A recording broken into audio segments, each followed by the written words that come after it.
One day, isang araw may magduo na sobrang bano. Yung isa, di mo alam kung MM o Mage ang gusto. Parang asawa ko. Ang gulo.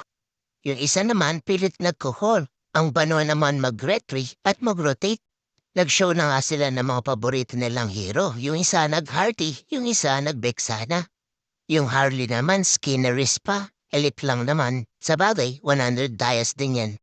Early pa lang napaka-aggressive na. Gustong-gusto nila sa Clash. Akala mo naman may damage na. Malakas pa nga yung trash talk niya kesa sa damage niya. Tingnan mo, napaka-aggressive. Akala mo talaga. Pero minsan, swerte din naman. Nakakapatay. Pero minsan, malas din. Ayun, yatap. Pinadouble kill pa nga yung kalaban. Pero minsan, nakakakill din naman, lalo na kung abangers. O, di ba? Swerte. Kaya lang, yun na nga, nababawian din. Yatap. Di pa marunong kumuha ng objectives.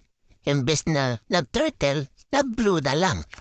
Ayun, yatap pa nga yung kakampi. Pero minsan nakakakuha din naman. Lalo na kung pinagbigyan ng kalaban. Ang hilig talaga sa Clash. Maghahanap pa ng gulo yan. Kala mo naman talaga kayang-kaya. Pero minsan, nakakapatay din naman. Kaya lang, yun na nga, nababawian din. Nagsama pa ng resba. Yung silong na taga-tusok. Tingnan niya natin. Yun na nga. Mukha namang mapapatay. At mapapatay nga. Yun lang, mababawian din. Kung minsan, sobrang swerte naman. Kita mo namang may talent. Ayun, nakayatap na nga. Nakaisa na. At naset na nga ni Tigril. Mayayatap din si Tigril. At yun, nakill din yung Esmeralda. At nakakiyas pa nga. Sobrang swerte talaga. Imbis na mag-push, tinitigan lang. Nilapitan ko. Lumayo. Teka, iba yata yun ah.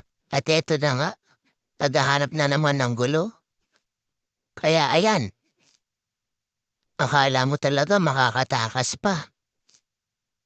Saan ka punta? To the moon? No, to the base. Pati nga sa paglulord, sobrang bano. Wala na nga yung jungle ng kalaban. Nakuhanan pa, yatap pa. At dahil dyan, syempre, ano pa nga ba?